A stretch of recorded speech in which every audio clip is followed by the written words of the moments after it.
जिस देश से वहां के प्रधानमंत्री को भी देश छोड़कर भागना पड़े। ये जो हिंदू एकदम वॉल्स मतलब मरता क्या ना करता, उनकी ऐसी स्थिति है बांग्लादेश में। कल रात को भी 2 गांवों को, वहां पर हिंदू बहुल गांवों को जला दिया गया। बहुत लोग प्रश्न करते थे जब कश्मीर फाइल्स मूवी आई है कि ये प्रोपेगेंडा है और ये ऐसा हुआ ही नहीं कश्मीर में।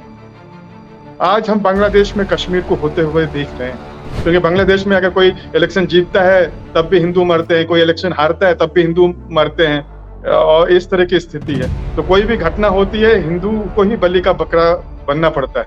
हिंदू जब प्रदर्शन करते हैं तो भी उनका कितना शांतिपूर्ण प्रदर्शन होता है। सभी हाथ उठा के हरे कृष्ण महामंत्र का जप कर रहे थे। ऐसे समुदाय के ऊपर में पता नहीं क्यों इस तरह से हम लोग को बलि का बकरा बना रहे हैं ये लोग।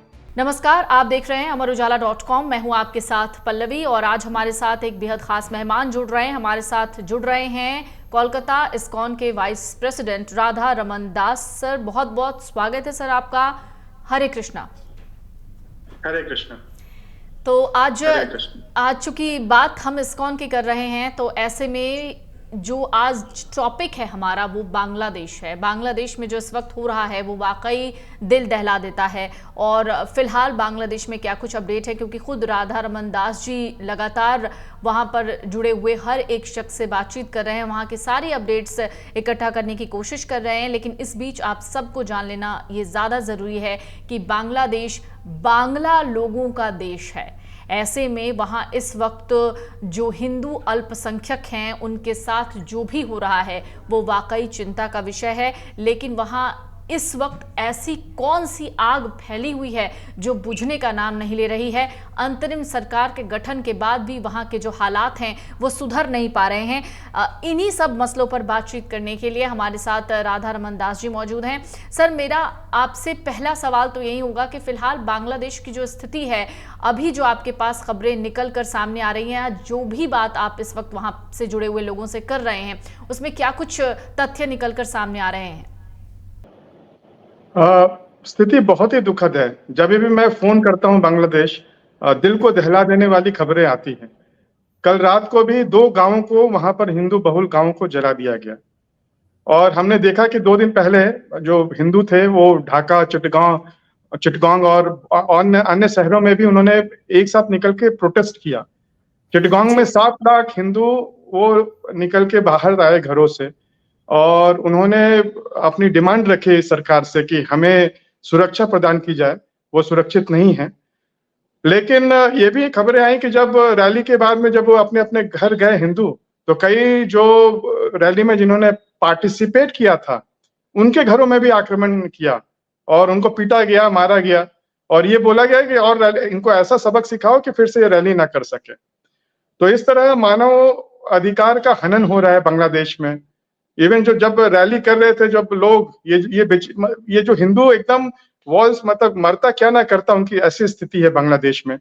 जब वो रैली अपना जब कर रहे थे चिटगांव या ढाका के शहरों में, ये भी खबर मिली है कि जो फ्लैट्स में जो लोग हैं, बहुसंख्यक लोग, वो लोग गर्म पानी कोई फेंक रहा है उनके ऊपर में, कोई पत्थर फेंक रहा है।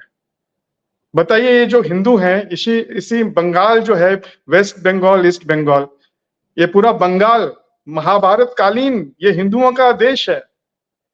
लेकिन अब ऐसी स्थिति आ गई है कि एक समय जब इवन आजादी के समय जब ईस्ट पाकिस्तान बना था, उस समय भी वहां पर बंगाली हिंदुओं की संख्या लगभग 30% थी, जो घटकर 7% मात्र रह गई है। अब बताइए कौन सा ऐसा देश होता है जहां पर जनसंख्या कम होती है। सभी जगह लोगों की जनसंख्या बढ़ रही है और यहाँ पर हिंदुओं की संख्या कम हो रही है। और इसका कारण भी हम जानते हैं। अगर आप रोज के बांग्लादेश की खबरें अगर आप पढ़ेंगे तो रोज ना किसी हिंदू लड़कियों को अपहरण करके लेके जाते हैं। रोज हिंदुओं का मर्डर होता है वहां पर। तो इस तरह से दिल को दहलाने वाला जो एथनिक क्लिंजिंग है, एक्चुअली बांग्लादेश में एथनिक क्लिंजिंग हो रहा है। बहुत लोग प्रश्न करते थे जब कश्मीर फाइल्स मूवी आई है कि ये प्रोपेगेंडा है और ये ऐसा हुआ ही नहीं कश्मीर में। आज हम बांग्लादेश में कश्मीर को होते हुए देख रहे हैं। बहुत लोग प्रश्न करते थे जब कश्मीर फाइल्स मूवी आई है कि ये प्रोपेगेंडा है और ये ऐसा हुआ ही नहीं कश्मीर में। आज हम बांग्लादेश में कश्मीर को होते हुए देख रहे हैं। इस वक्त सबसे बड़ी चीज़ ये है सर कि बांग्लादेश में इस वक्त जो हो रहा है, जैसा आपने नरेट किया उन चीजों को, क्या वहां कुछ कट्टरपंथी हैं जो स्थिति को खराब कर रहे हैं वहां पर? एक्चुअली बहुत ही स्थिति खराब है। और कौन कट्टरपंथी है, कौन हिंदुओं के सपोर्ट में है, ये सब बातें पीछे रह जाती हैं जब गांव के गांव एक साथ जला दिए जाते हैं। जिस देश से वहां की प्रधानमंत्री को भी देश छोड़कर भागना पड़े, जिस देश में कहा जाए, ये मॉब कह रहे, अभी हमने 2 दिन पहले भी देखा कि मॉब ने बताया कि जो चीफ जस्टिस है बांग्लादेश, उनको रिजाइन करना होगा। चीफ जस्टिस को भी रिजाइन करना पड़ा। तो ऐसे तो स्थिति है। हमें हमें हमें उनके इंटरनल पॉलिटिक्स के बारे में पता नहीं, लेकिन हिंदू की जान क्यों जाएगी, हिंदुओं क्यों मारे जाएंगे, ये प्रश्न है। अच्छा सर, एक अहम सवाल मेरा ये कि इस्कॉन मंदिर पर जो हमले हुए हैं, उसके बाद कई खबरें सामने आई, बांग्लादेश में कहा गया कि आग लगा दिया गया। वहां उस वक्त उस दिन क्या हुआ था, अगर आप ये बताना चाहें। पहले दिन जब प्रधानमंत्री वहां की शेख हसीना वो जब भारत चली आई, उसी रात के समय हम लोग तो बहुत अलर्ट थे। हमें वैसी ही आशंका हो जाती है, क्योंकि बांग्लादेश में अगर कोई इलेक्शन जीतता है तब भी हिंदू मरते हैं, कोई इलेक्शन हारता है तब भी हिंदू मरते हैं, और इस तरह की स्थिति है। तो कोई भी घटना होती है, हिंदू को ही बलि का बकरा बनना पड़ता है। तो हम लोग बहुत ही आशंका में तो थे ही। फिर सवेरे पता भी चला, सवेरे जब मैं बात किया तो एक हमारा जो मेहरपुर में इस्कॉन का सेंटर है, वहां पर बदमाशों ने आकर बॉम्ब फेंक दिया मंदिर में। किसी तरह जो भक्त थे मंदिर के पीछे के गेट से भागे। एक्चुअली जो उपद्रवी थे वो आके गेट को तोड़ने का प्रयास कर रहे थे, और जब तोड़ने का प्रयास कर रहे थे और खिड़की से बॉम्ब फेंक दिया। तो भक्त किसी तरह अपनी जान बचा के पीछे के रास्ते से भागते हुए जंगल में जाके उन्होंने रात बिताई। एक भक्त तो जो सेप्टिक टैंक होता है, वो इतना भयभीत हो गया कि सेप्टिक टैंक के अंदर में घुस गया अपनी जान बचाने के लिए। और अगले दिन जब ये भक्त आए तो पूरा मंदिर तहस नहस हो गया था।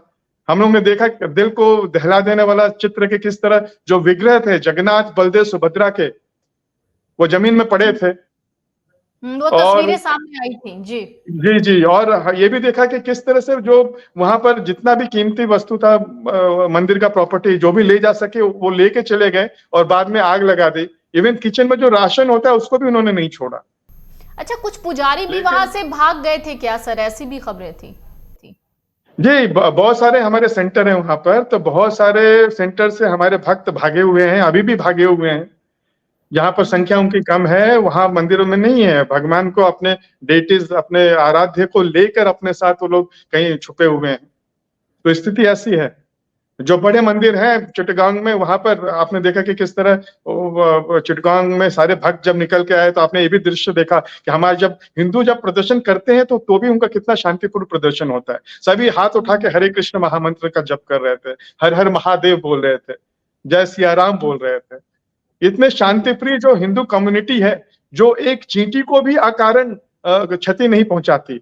हम लोग तो झाड़ू की भी पूजा करते हैं दीपावली के दिन। ऐसे समुदाय के ऊपर में पता नहीं क्यों इस तरह से हम लोग को बलि का बकरा बना रहे हैं ये लोग। सर, इससे पहले कैसी थी बांग्लादेश की स्थिति? चूंकि आप अक्सर वहां लोगों से मिलते भी होंगे या फिर बातचीत भी करते होंगे टेलीफोन के माध्यम से या बाकी चीजों के जरिए, कैसी स्थिति पहले रही बांग्लादेश में? वहां ये जो हिंसा हुई उससे पहले कैसी स्थिति थी वहां हिंदुओं की, खास तौर से अगर मैं पूछूं आपसे? बांग्लादेश में स्थिति कभी भी अच्छी नहीं रही हिंदुओं की। 2016 में हमारे 2 भक्तों का गला करके, जो साधु थे, उनका गला रेत कर हत्या कर दी थी। लेकिन भारत का एक न्यूज़पेपर भी उस घटना का जिक्र नहीं किया। 2021 में जब दुर्गा पूजा का उत्सव था, तो किसी ने झूठी खबर फैला दी उन्हीं के लोगों ने कि कुरान का अपमान हो गया, जबकि बाद में पता चला कि उसने खुद ही कुरान को उस तरह उन्होंने हनुमान जी के वहां पर रखा था। तो ये बाद में पता चला, लेकिन उसको प्रिटेक्स्ट बना के कितने सारे दुर्गा पंडाल, दुर्गा मूर्ति का खंडन किया गया, कितने सारे हिंदुओं को मारा गया। हमारे ही इस्कॉन के एक कांग्रेगेशन की जो भक्त थी, उस 10वीं के दिन जब वो अपने परिवार के उसकी एक उनकी लड़की है, वो 7 वर्ष की 9 वर्ष की लड़की थी, वो और उसके पड़ोस की एक 13-14 साल की लड़की, उसकी सहेली आके वो लोग खीर खा रहे थे अपने घर में, वो उसका और खेल रहे थे। उस समय 50 लोगों के मॉब ने आक्रमण किया उस उनके और अन्य घरों में, और उस 7 की 9 वर्ष लड़की और जितनी भी महिला है, उसकी माँ, 7 वर्ष की लड़की और 13-14 वर्ष की जो लड़की थी, तीनों का रेप किया, जिसमें से जो छोटी बच्ची थी वो सह नहीं सकी और उसकी जान चली गई। फिर हमारे इस्कॉन के जो नवाखाली मंदिर है, वहां पर उन्होंने आक्रमण किया, हम सारे मंदिर में डेटिस को जला दिया, हमारे संस्थापक आचार्य श्रील प्रभुपाद का विग्रह जला दिया, जितने भी पुस्तक भंडार थे उसको जला दिया, और लूट के लेके गए कीमती वस्तुएं जो भी थी, और फिर एक भक्त को इतना मार के हत्या करके हमारे ही तालाब में डाल दिया, जिसका डेड बॉडी हमको नेक्स्ट दिन मिला। और जितने भी हमारे भक्त का जो समूह था उनको पिटाई हुए, हमारे भक्त लोग पुलिस को फोन करते रह गए, लेकिन पुलिस नहीं आई। जब 3-4 घंटे के बाद जब ये तांडव होने के बाद जाके पुलिस आई, उस समय मैं कलकत्ता में, जब मैं को भक्तों ने फोन किया तो मैं आश्चर्यचकित रह गया कि इतने 6-7 दिनों से ये घटना क्रम चल रहा था बांग्लादेश में, तो देखा कि किसी ने कोई आवाज नहीं उठाया, तो उसी समय मैंने प्रधानमंत्री के निवास में फोन किया, और फिर उसके बाद में नेक्स्ट दिन ही मैं हमारे जितने भी कलकत्ता के ब्रह्मचारी हैं उनको लेके मैं बांग्लादेश एम्बेसी का घेराव किया यहाँ पर, और यूनाइटेड नेशन को मैंने चिट्ठी लिखा। उस दिन सैटरडे था, और मैंने ये भी ट्विटर के माध्यम से यूनाइटेड नेशन को क्वेश्चन पूछा कि आप लोग बहरे हैं क्या, तो फिर संडे को भी उनका कोई जवाब नहीं आया। फाइनली मंडे को यूनाइटेड नेशन ने एक टीम को भेजा, उनकी जो यूनाइटेड नेशन जो बांग्लादेश के जो हैं, और वो लोग जाके देके उन्होंने एक स्टेटमेंट इशू किया कि इस तरह का नहीं होना चाहिए। फिर इस्कॉन ने पूरे विश्व में, हमारे 150 देश में जितने भी मंदिर थे, हमने विद्रोह प्रदर्शन किया पूरे विश्व में एक साथ, तो उसका इतना पहली बार ऐसा इम्पैक्ट पड़ा कि लगभग 50 देशों ने इसकी पहली बार 2021 के जो साइकिल ऑफ वायलेंस हुआ उसको उन्होंने क्रिटिसाइज किया। यूनाइटेड स्टेट्स ऑफ अमेरिका का जो रिलीजियस विभाग है, उन्होंने भी उसकी भर्त्सना की पहली बार। 1971 में बांग्लादेश में जो पार्टीशन के समय जब बांग्लादेश बना था आर्मी का, उस समय हमारे 3 लाख हिंदू मारे गए थे। विकिपीडिया का पेज आप खोलिए, विकिपीडिया जो एक लेफ्टिस्ट माध्यम है, वो भी लिखता है कि 1971 में 3 मिलियन 30 लाख हिंदू का कत्ल हुआ था 1971 में, और 4 लाख हिंदू औरतों का रेप हुआ था, बलात्कार हुआ था। ये बात विकिपीडिया में आप जाके देखिए, ये बांग्लादेश में हुई थी। लेकिन ना तो हम हिंदू जानते हैं इसके बारे में, ना तो कोई जो भी विश्व की जो संस्थाएं इसके बारे में, इतना बड़ा जेनोसाइड हो गया हिंदुओं का, उसको नहीं करता। हमें पता है कि जो ज्यूस मारे गए जर्मनी में, जो ज्यूस है, यहूदी हैं, वो किस तरह अपने ऊपर हुए अत्याचार को भूलने नहीं देते। उनके शायद 1 मिलियन 10 लाख लोग ज्यूस मारे गए थे, बताइए कितना बड़ा इशू है। और यहाँ पर 30 लाख हिंदू 1971 में मारे गए, जो डॉक्यूमेंटेड है, उसके बारे में हम लोग बात नहीं करते। प्रॉब्लम है कि 1 बिलियन हिंदू होने के बावजूद भी हमारी क्यों नहीं सुनता, क्योंकि हमारे 1 बिलियन हिंदू भी अपने भाइयों और जो अन्य हमारे भाइयों बहनों के ऊपर में क्या हो रहा है उसके बारे में हम लोग फिक्र नहीं करते, उसके बारे में हम लोग आवाज नहीं उठाते। सर, अभी फिलहाल आप कोलकाता में, बंगाल सरकार का इस पर क्या रुख है? एक्चुअली बांग्लादेश और भारत का ये इंटरनेशनल मैटर है, और हम जानते हैं कि ये भारत सरकार को इसको सॉल्व करना चाहिए। एक्चुअली ये मैं नहीं जानता, हमने देखा कि इस तरह का दृश्य कल देखने में आए कि किस तरह बांग्लादेश के जो हिंदू हैं, वो लोग नदी में खड़े हुए हैं, वो नदी जिसमें मगरमच्छ और भयंकर सांप भी रहते हैं। बताइए ये व्यक्ति कब करेगा? आगे बोलते हैं कहावत हिंदू में, आगे कुआं पीछे खाई। तो ये लोग हम ये जो दृश्य देख के मेरा दिल, मतलब आई क्राइड एक्चुअली। ये लोग उस मगरमच्छ के इन्फेस्टेड नदी में खड़े हैं और बीएसएफ से हाथ जोड़ रहे हैं आने के अंदर अलाउ करने के लिए, और बीएसएफ के जो ऑफिसर है वो उनको समझाने का प्रयास कर रहे हैं कि ये अभी संभव नहीं है। ये भी बहुत दुख लगता है कि हमारे देश में 4 करोड़ रोहिंग्या और इल्लीगल बांग्लादेशी लोग रहते हैं, ये सभी जानते हैं। सुप्रीम कोर्ट के पास भी है, सुप्रीम कोर्ट ने बोला भी है उनको निकालने के लिए। लेकिन जब 4 करोड़ लोग वही बांग्लादेश का बॉर्डर, भारत का बॉर्डर इलीगल तरीके से पार करके आ गए, उनको उनको किसी ने रोका नहीं। और यहाँ पर 1,30,00,000 में से कुछ लोग 300-400 लोग, वो लोग हाथ जोड़ के बीएसएफ से प्रार्थना कर रहे हैं कि अगर आप हमको वापस करेंगे तो हम हमारे घर तो ऑलरेडी जला चुके हैं, अब हमको भी जला देंगे लोग। तो ऐसी ऐसी स्थिति बहुत ही दिल को व्याकुल करती है, परेशान करती है। सर, आप इस समय ढाका की स्थिति को कैसे समझ रहे हैं? क्या जो बहुसंख्यक हैं और अल्पसंख्यक हैं, इन दोनों के बीच अब सब कुछ ठीक ठाक है? आप क्या उम्मीद करते हैं इस वक्त?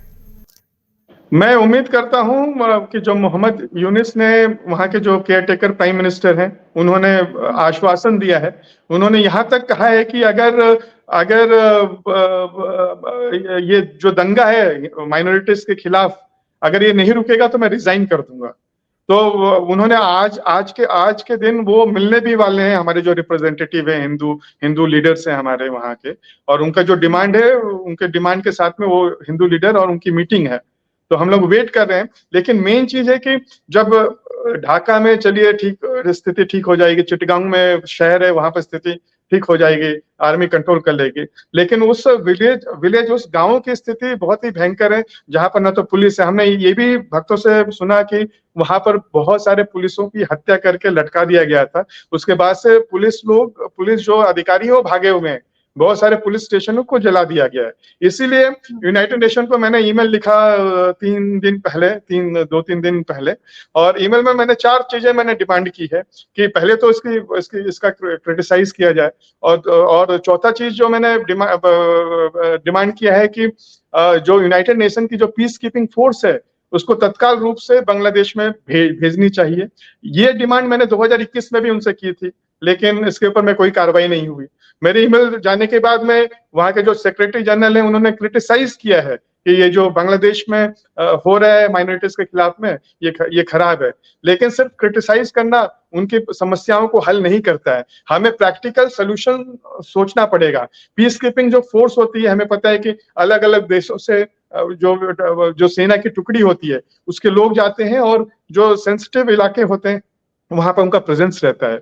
जब वहां की बांग्लादेश की आर्मी और जो पुलिस सक्षम नहीं हो पा रही है उसको दंगा को रोकने के लिए, और वहां के केयर टेकर प्राइम मिनिस्टर खुद भी चाहते हैं कि ये दंगा रुके, तो मेरे ख्याल से यूनाइटेड नेशन को वहां के प्रधानमंत्री से बात कर शीघ्र रूप से वहां की सेना की टुकड़ी जो पीस कीपिंग फोर्स है वहां पर भेजना चाहिए। सर, एक आखिरी सवाल मेरा आपसे कि क्या जो लोकल पार्टीज हैं वहां पर, और खास तौर से जो बीएनपी है, चूंकि आपकी लगातार बातचीत हो रही होगी वहां पर बांग्लादेश में, तो क्या ये जो आंदोलन की आग थी और ये जो हिंसा की आग थी, इसे बीएनपी और कुछ पार्टियों ने मिलकर सुलगाया है? एक्चुअली मैं वहाँ के पार्टी के उसमें इंटरनल मामले में कमेंट नहीं करना चाहता हूँ। हम कोई भी पार्टी वहां पर रहे, हम जो वहां पर जो 1,30,00,000 हिंदू, वो भी वहां की जनता है। आपने ये भी देखा किस तरह से जो माताएं हैं, बच्चे हैं, वो बोल रहे हैं कि ये हमारी जन्मभूमि है। हम चाहते अगर तो जब भारत का बंटवारा हुआ तभी चले जाते, लेकिन ये हमारे यहाँ पर पूर्वज रहे हैं। ये महाभारत कालीन हजारों सालों से उनके पूर्वज, जो बंगाली वहां के रह रहे हैं, उनके हजारों सालों से पूर्वज वहां पर रहे हैं, और वो उनकी भूमि है। तो किस तरह, और वो लोग भी अपना राइट से ये यूज करते हैं। हिंदू सभी पार्टियों को जिनको जो पसंद होता है वोट करते हैं, ये भी उनकी संतान है।